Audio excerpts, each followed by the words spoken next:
Yeah, obviously a really good week for us to get four good wins over McNeese, a very good McNeese team, and then to get a sweep against South Alabama, and also combined with the ULM loss, win over Marshall, it puts us in a really good spot going down the stretch of the Sun Belt Conference. So we're having a good weekend and a good start to the week, and we look forward to this week with 5 really critical games against Baylor, Texas A&M, followed by 3 games against Texas State here at home. The games against McNeese, I thought Sam Landry pitched really well. We had great hitting from Carly Heath, get her back in the lineup. And she made a huge impact last week. I think she had 4 home runs for the week, and just continued to steal bases, and we're playing her more in the outfield now, and just really made a huge impact. I thought Lainey Crater also she was 2 for 3 against McNeese, and that started her week, and then she continued right on in to the South Alabama games and hit 3 more home runs, I believe she had, and Heath had 2 home runs. So just a really good week. I thought Megan Schwimmer really good in Game 1, set the tone for the South Alabama series, took a perfect game into the 5th inning. We had great pitching all weekend.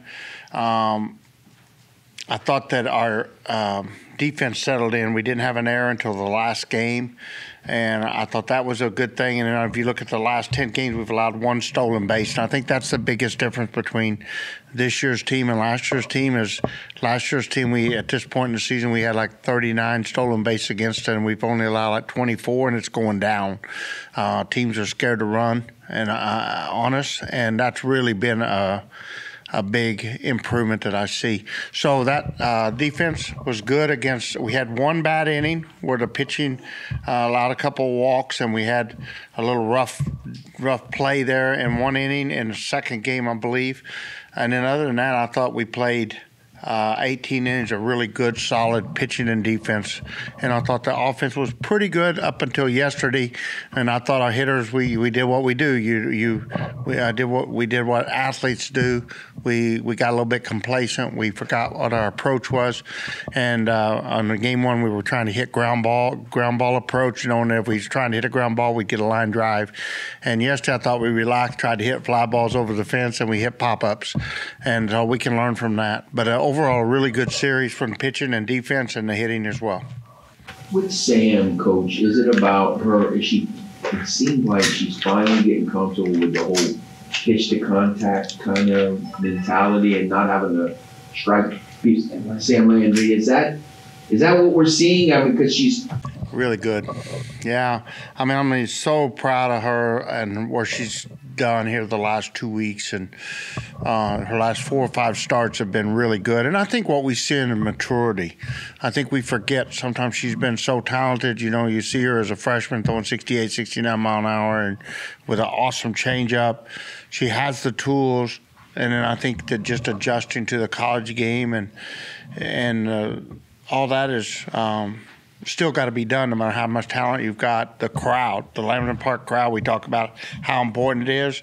But when you're out there in that pitching circle and you've got 1,800 fans cheering, and you know, you have to learn to handle that too. And I think all those things that's affected Sam in her journey from being a really talented travel ball prospect coming into our program to becoming that elite pitcher that we all want her to be, and that we've seen the last 2 weeks.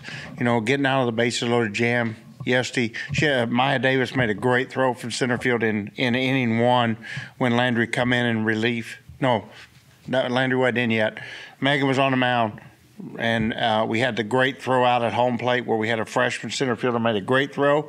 Freshman catcher take the throw without creating obstruction and made a great tag and held onto the ball, a pretty good collision.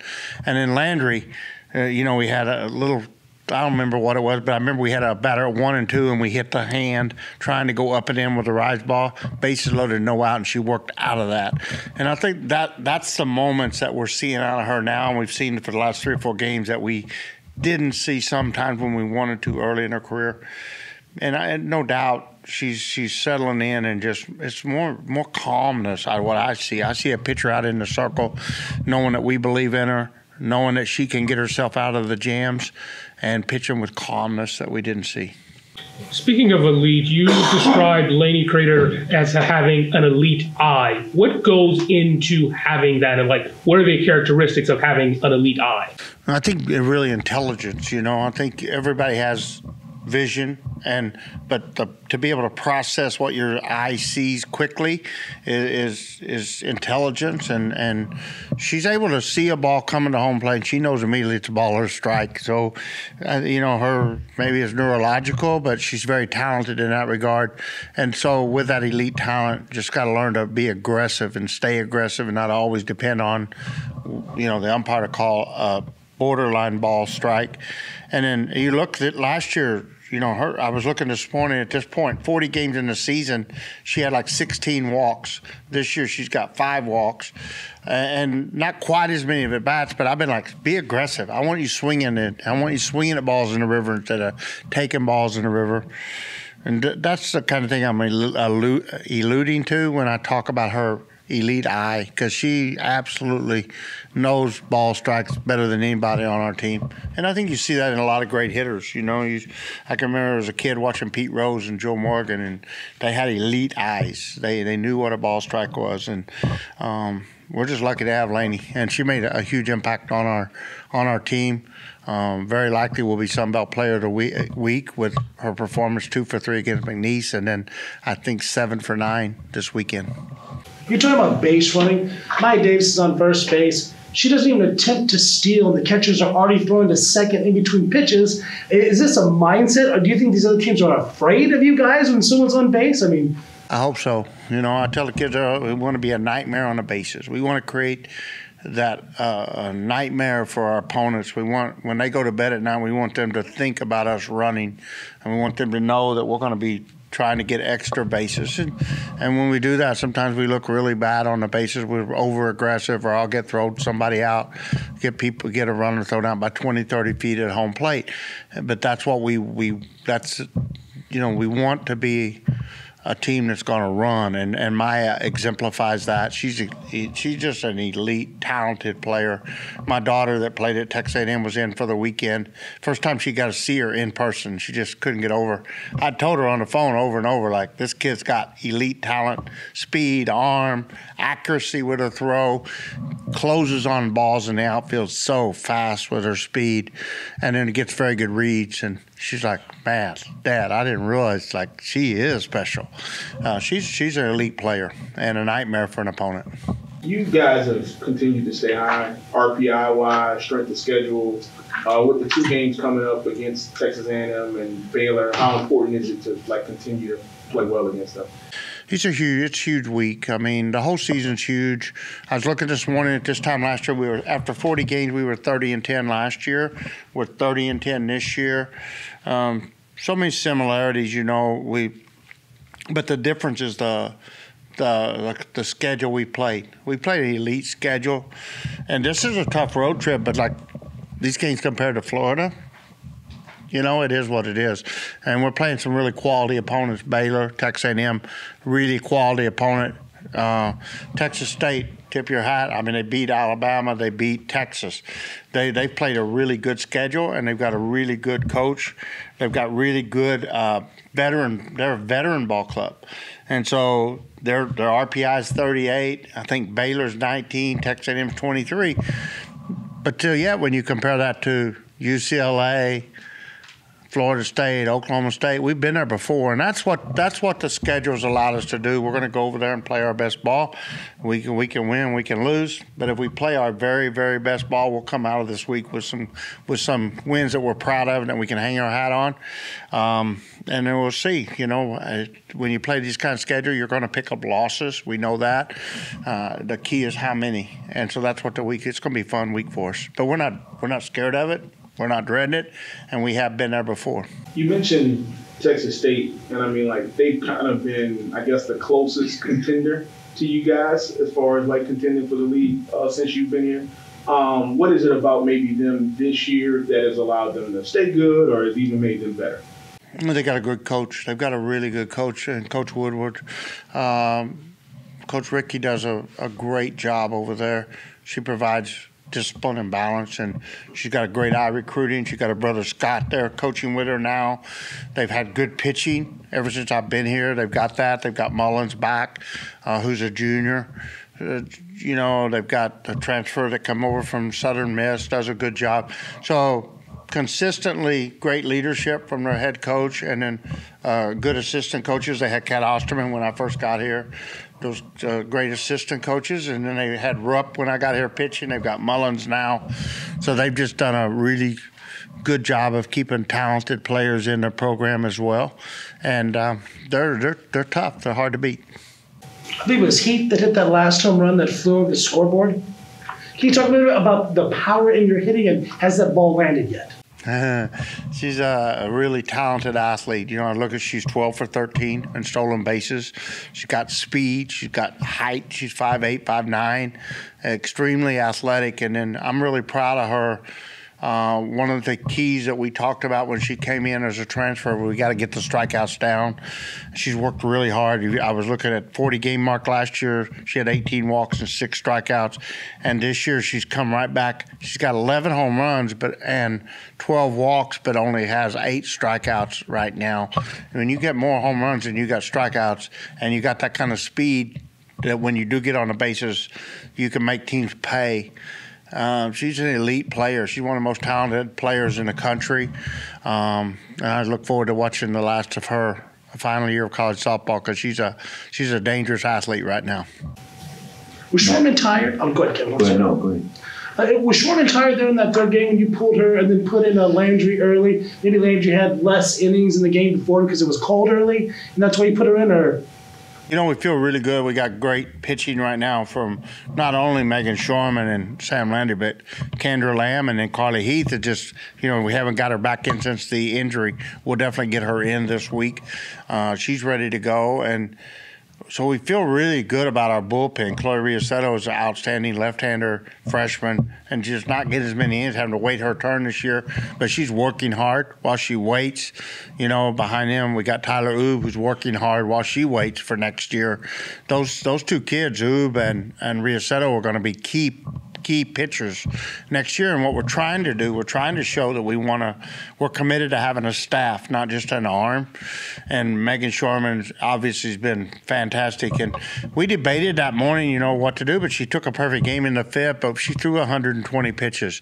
And that should have been a tipper, but I think she was definitely tired. But there's other things they got, she got some soreness, and I'm not going to go into it. It's not anything big. It's just she's got some things sore at this time in the season, and I think that the soreness bothered her on Sunday, and that's why we made such a quick decision.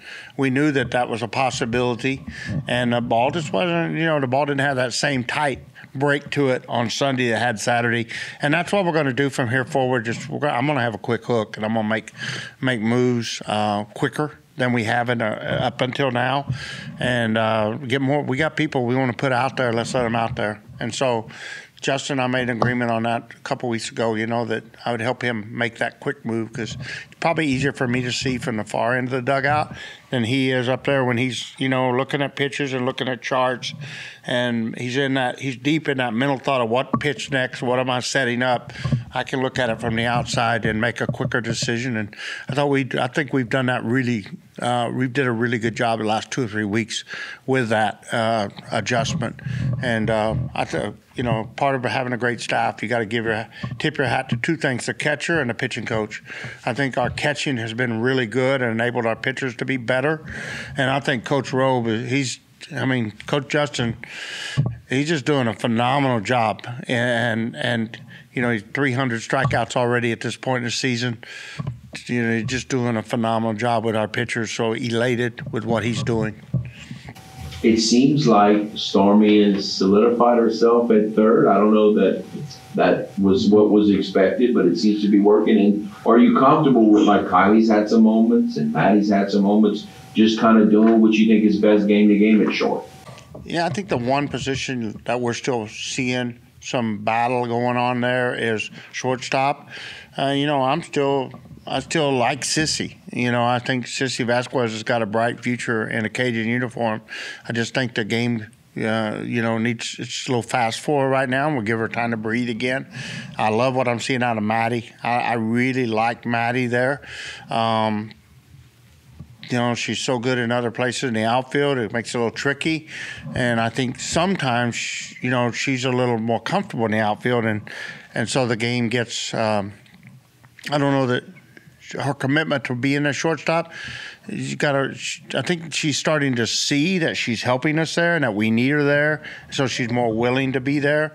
She'll do anything for our team. She's a team player and she's a fighter. Like, my favorite part of the weekend was the trainer trying to take her off the field and her fighting to stay on the field. A great trainer taking care of her player. She had to come out. She was hurt. But to see your player fight to stay in the field and jerking, stuff out away from the trainer, that's the athlete I want to coach. And that was my highlight of the weekend. In a day and age when players are pulling herself out for a hamstring strain for 2.5 months, and we got a kid that's got blood coming down her face and her lips, it was shredded. It was bad. And our trainer rightfully knew that she had to come out of the game. Her fighting to stay on the field, that's an impression. I won't forget that anytime soon, and I love that. And that's why as soon as she come back, we put Griffith out. She hits a home run, draws a walk. And I didn't, in that sense, I didn't want to take Kylie Griffin out. She gives us that home run and gives us one on lead. But as a coach that wants tough players and tough-minded players, the minute she came back and said she's ready to go in the game, I've got to get her back in the game. So that was really good. And then, of course, when we've, put Griffin there, she's been great too for a freshman. We've got 16 talented position players and hitters, and I'm just trying to figure out how to use them all, and I'm trying not to shuffle them in and out as much as I had. I think I probably got to hang a loss or two on me for using so many players early in the year. But trying to figure out how to keep everybody in the uniform and want to be a Raging Cajun, not go on that transfer portal, but also how to win games with the 16 kids. And I'm still not there yet. I still know we can do even better. We just got to get everything we can out of our roster. You talked about the pitching and using the whole staff philosophy. These girls, all in high school, travel, and even at other schools, they're used to saying, okay, I'm going to go out and throw 7 and 8 or 9 if I have to. How hard is it to get them in the mindset that, give me 3 or 4 and somebody else is going to come out there? Yeah, I think there's a learning process and learning, like one of the things that you're seeing with the whole roster, when you've got these kids that come in highly recruited, and we've got a very talented roster. We've got a lot of highly ranked recruits. They come out of a game, I'm not mad at you. They think when you replace them, they think coach is mad at me, or if they're not in the lineup, coach is mad at me. I'm really in love with this roster, and I'm really in love with the team. There's not one player on the team right now I'm mad at. I'm trying to find that best combination each day. And so as the season's gone on, in your pitchers, you're like, hey, we're taking you out, but we're going to get you right back in there. And the quicker we get you out, the less blood, gets spilled, so to speak, on our team. We by making quick decisions. Like yesterday, we had a lot happen. We still, at the end of the day, we had a shutout. And you look back a couple weeks ago, I think I knew Sam didn't have her best stuff in the 2 batters in the game. I knew she didn't have her best stuff, and I left her out there to the 3rd batter, and we give her a 3-run homer. We got no outs, 3 runs. I put that on me. That's on me. That wasn't on Sam. That was on me. I shouldn't have left her out there when I've got Shorman, I've got Lamb.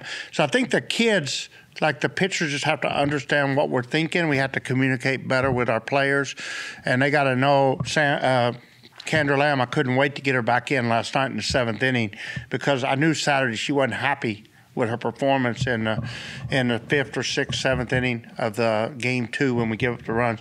She had 2 walks. But I want to get her back out there because I know how good she is, and I believe in her. So that's the approach we're taking, and I think they're buying in really well. It's different. In softball, it's different, but they're buying in, and it shows with the ERA is 1.4 over the last 10 games. So some really good things happening.